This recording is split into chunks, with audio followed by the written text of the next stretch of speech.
अपने पसंदीदा शो के फुल एपिसोड देखने के लिए अभी डाउनलोड करें दंगल प्ले ऐप।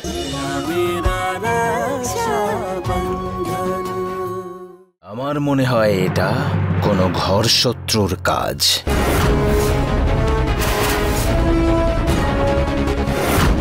আর আমাদের এই ঘর শত্রুকে খুঁজে বের করতে হবে। কিন্তু কে হতে পারে জানি না দাদা, কিন্তু আমার এখন এই বাড়ি থেকে তোমাদের সবার থেকে দূরে যাওয়াটা জরুরি। না রশনি, তুই যদি এখান থেকে চলে যাস তাহলে আমরা সেই ঘর শত্রুকে কখনো খুঁজে পাবো না। ভেবে দেখ। না দাদা, তোমাকে বোঝার চেষ্টাটা করতেই হবে। আমার এখন এই বাড়ি থেকে চলে যাওয়াটা বেশি জরুরি। আমি তোমার কোনো কথা শুনবো না, তোমাকে আমার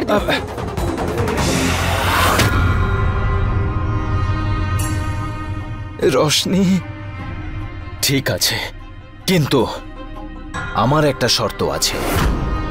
এ বাড়ি থেকে তুই দূরে যাবি না, তুই আমাদের বাগানের বাড়িতে থাকবি, আমার চোখের সামনে সব সময়। ব্যাস এটাই সিদ্ধান্ত। যা ওই বাগান বাড়িতে। দাদা, তুমি কেন কষ্ট পাচ্ছ? রশনি, আমি তোর কথা ভাবছি। আমাকে ছাড়া তুই থাকিস নি, ওই ছোট্ট বাড়িটায় তুই একা কিভাবে থাকবি বল? রশনি ওখানে একা থাকবে না।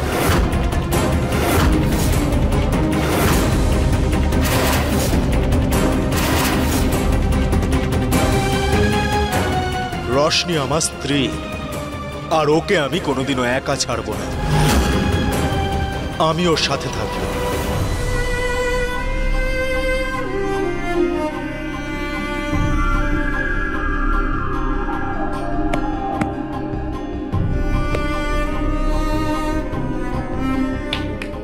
ধন্যবাদ অর্জুন। ঠিক আছে, ক্ষমা করে দে আমাকে, আমি অসহায় রশনি। দাদা, এই সব কিছু আমরা এই বাড়ির খুশির জন্যই তো করছি না?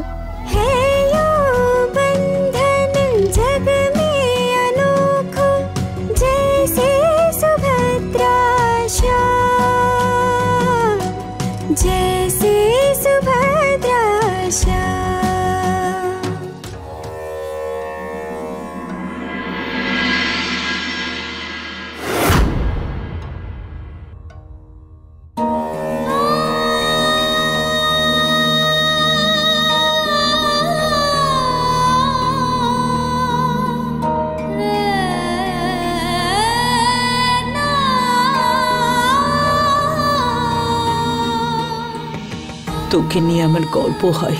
এত বড় ত্যাগ করছিস তুই। সর্বদা সুখে থাক।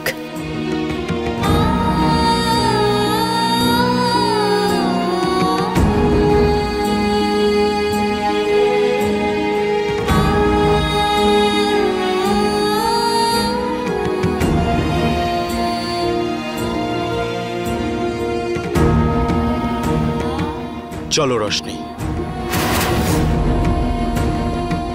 অর্জুন,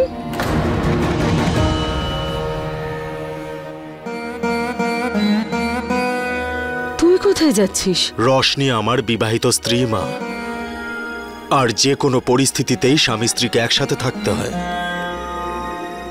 সেই জন্যই ওর সাথে যাচ্ছি আমি।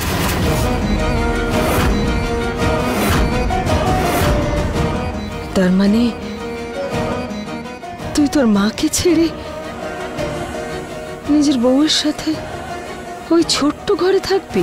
ভুলে গেলি কত মুশকিলে, কত কষ্ট করে বড় করেছি তোকে।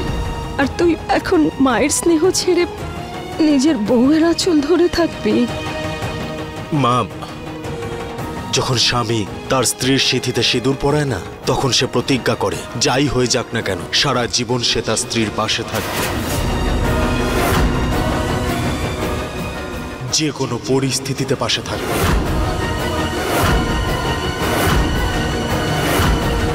তার মানে এই মায়াবিনী আমার ছেলেকে নিজের প্রেমের জালে ফাঁসিয়ে ফেলেছে। এখন যদি আমি অর্জুনকে এখানে থেকে যাওয়ার জন্য জোর করি তাহলে সব কিছু হাতের বাইরে বেরিয়ে যাবে। চলো রশনি।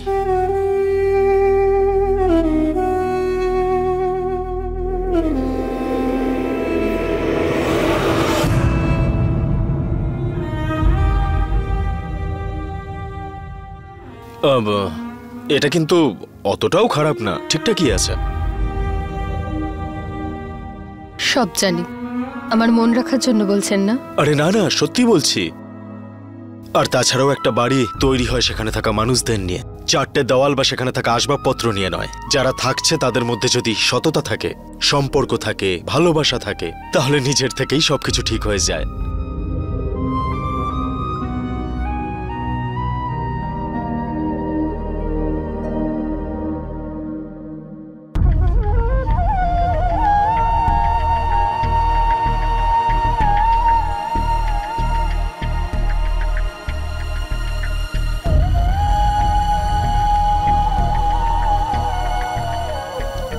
অর্জুন, আজকে তুমি আমার সাথে থেকে একজন স্বামীর কর্তব্য পালন করেছো।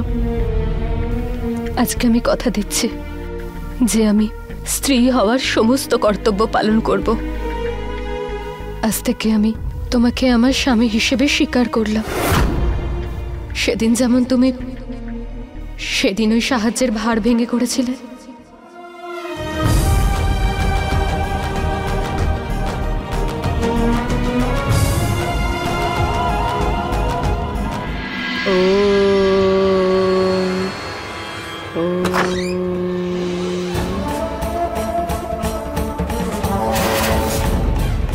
এই দেখো, একে বলে যে পাপ করার পর প্রায়শ্চিত্ত করার ইচ্ছে জন্মায়।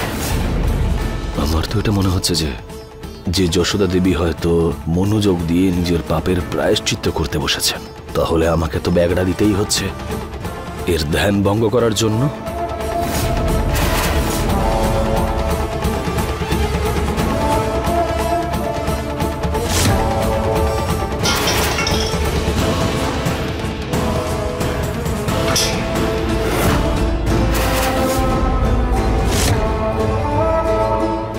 এটা কিরকম অসভ্যতামি? দেখতে পাসনি তুই যে আমি ধ্যান করছিলাম? এটা দেখেই তো আমি এত অবাক হয়ে যাচ্ছি যশোদা দেবী, যে আপনি মনোযোগ দিয়ে বসেছিলেন গোটা বাড়ির শান্তি ভঙ্গ করে।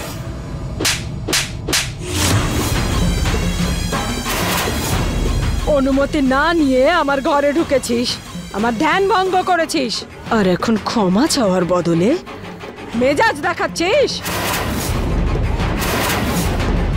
এবার তুমি যত খুশি থাপ্পড় মারো আমাকে, এই হাসি থামছে না। যশোদা, তুই মুখ সামলে কথা বল। আমার নাম তুই মুখে আনবি না। আসলে ব্যাপারটা কি যে এই মুহূর্তে আমি আমাদের মধ্যেই তোমার নামটা নিয়েছি। যদি আমি চাই তাহলে বাড়ির সবার সামনে চিৎকার করে করে তোমার নামটা ডাকতে পারি। আর এমন অনেক কিছু আছে আমার কাছে যে আমি বাড়ির সবাইকে বলতে পারি। না না, আমি শুধু শুধু তোমাকে কিছু বলছি না। আমার চাঁদনী রানী আপনার বিরুদ্ধে কিছু প্রমাণ একজোট করেছে, আর সেটা আমি হাতে পেয়ে গেছি।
এগুলো তুই কি করে পেলি? আপনি সত্যি কঠোর। আমি তো এটা ভাবছি যে যদি এই ছবিগুলো শিবা হাতে পেয়ে যায় তাহলে আপনার কি হবে? কি চাই তোর? যশোদা দেবী, আপনার এই ধরনের কথা না আমার ভীষণ ভালো লাগে, যে আপনি চট করে সময় নষ্ট না করে সব কথা বলে ফেলেন। এই বাড়িতে রাজত্ব করতে চাই আমি, আর এটাও চাই যে আপনি চাঁদনিকে জেল থেকে বের করবেন।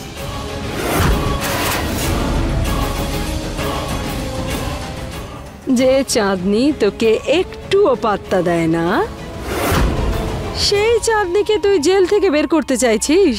এই, এটা শুধু আমার আর চাঁদনির মধ্যের বিষয়, তাই মাঝখানে কথা বলবেন না। আপনার কাজ শুধু এইটুকুই যে আপনি চাঁদনিকে জেল থেকে ছাড়াবেন, না হলে আমি ওই ছবিগুলো শিবাকে দিয়ে দেব।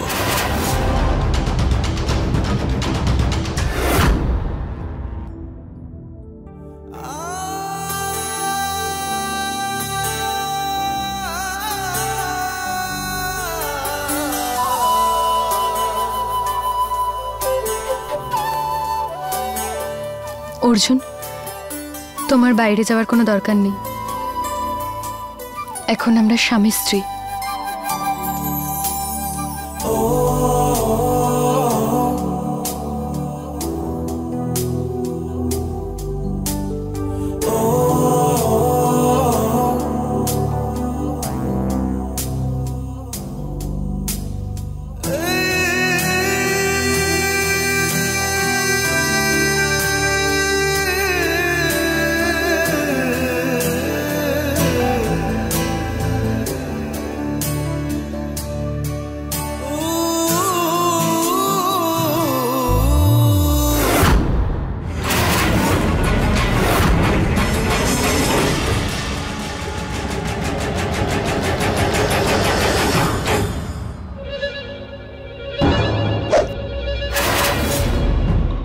সমরকে মারতে যখন আমার হাত কাঁপেনি, তখন তোর মতো ছুঁচোকে মারতে আমার হাত একটুও কাঁপবে না, নিশানাও সরবে না, বুঝেছিস?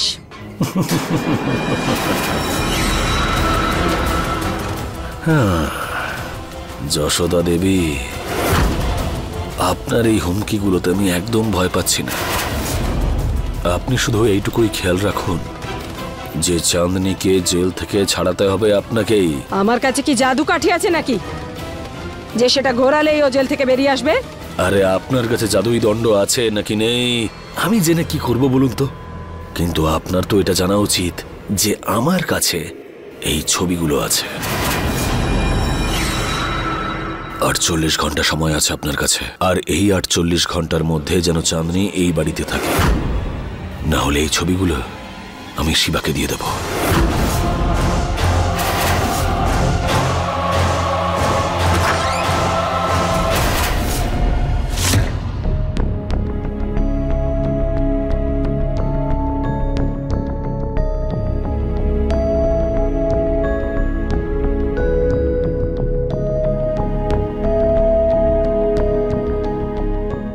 বসো এখানে।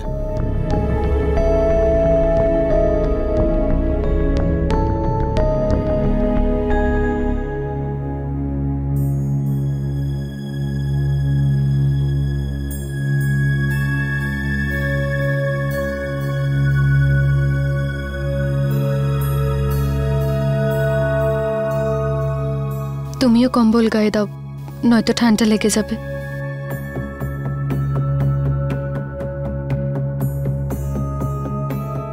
তুমি বলছিলে যে তুমি নাকি আমাকে ভালোবাসতে শুরু করেছো, এটা কি সত্যি? হ্যাঁ, এটা সত্যি। আর একটা সত্যি এটাও যে গত কয়েক সপ্তাহে আমি তোমাকে ভালো করে চেনার সুযোগও পেয়েছি। আর যতই আমি তোমাকে জানতে পারছি, তুমি ততই আমার মনে জায়গা করে নিচ্ছ।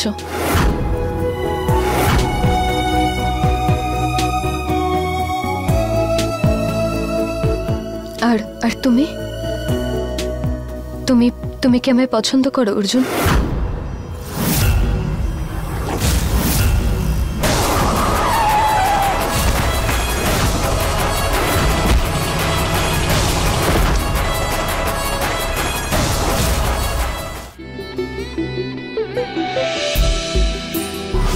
তোমার সাথে দেখা হওয়ার আগে দুঃখ, কষ্ট, ভালোবাসা এসব কি হয় আমি কোনোদিনও জানতাম না। কিন্তু যখন থেকে তুমি আমার মনে জায়গা করে নিয়েছো তখন থেকে সবকিছুই ভালো লাগছে।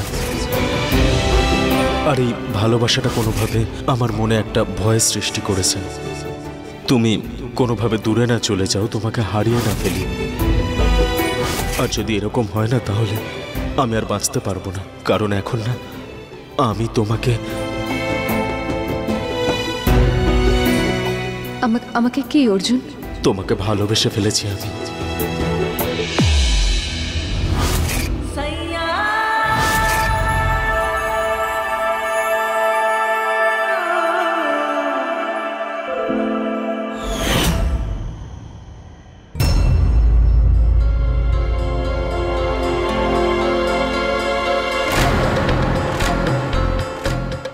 কি হয়েছে রশনি?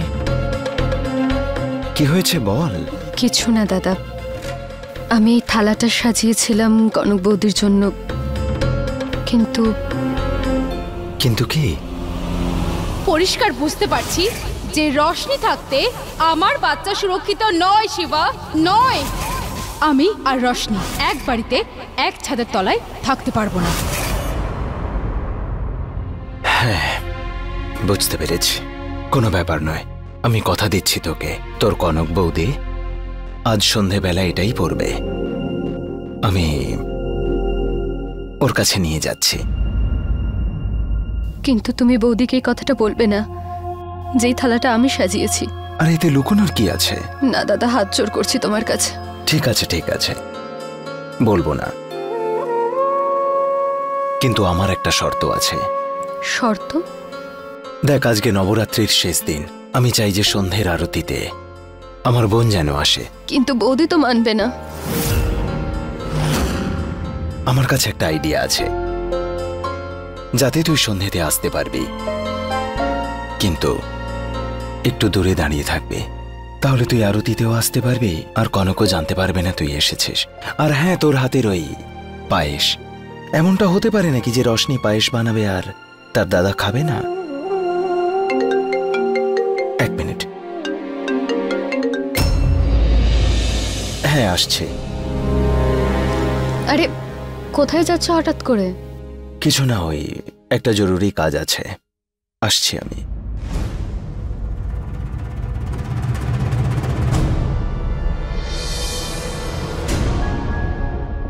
শিবরাজ, কি ব্যাপার, কোনো প্রমাণ পেয়েছেন? আগে হ্যাঁ, পুলিশ রেকর্ড থেকে কিছু পাওয়া গেছে, যেগুলো আমি নিজের কন্ট্যাক্টের কাজে লাগিয়ে খুব কষ্ট করে বের করেছি। আচ্ছা, কি ব্যাপার? সি,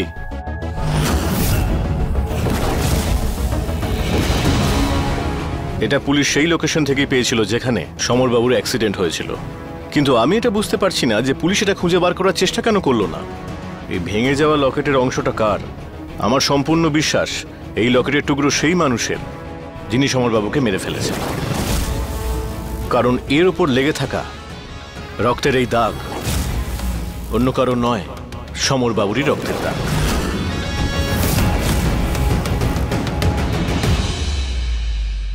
তার মানে সমরের মৃত্যু একটা দুর্ঘটনা ছিল না, কেউ ওকে খুন করেছে। একদমই তাই।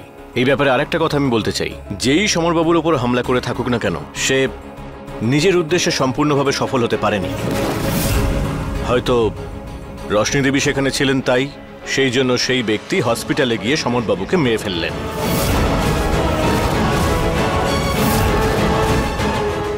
এত বড় একটা ষড়যন্ত্র!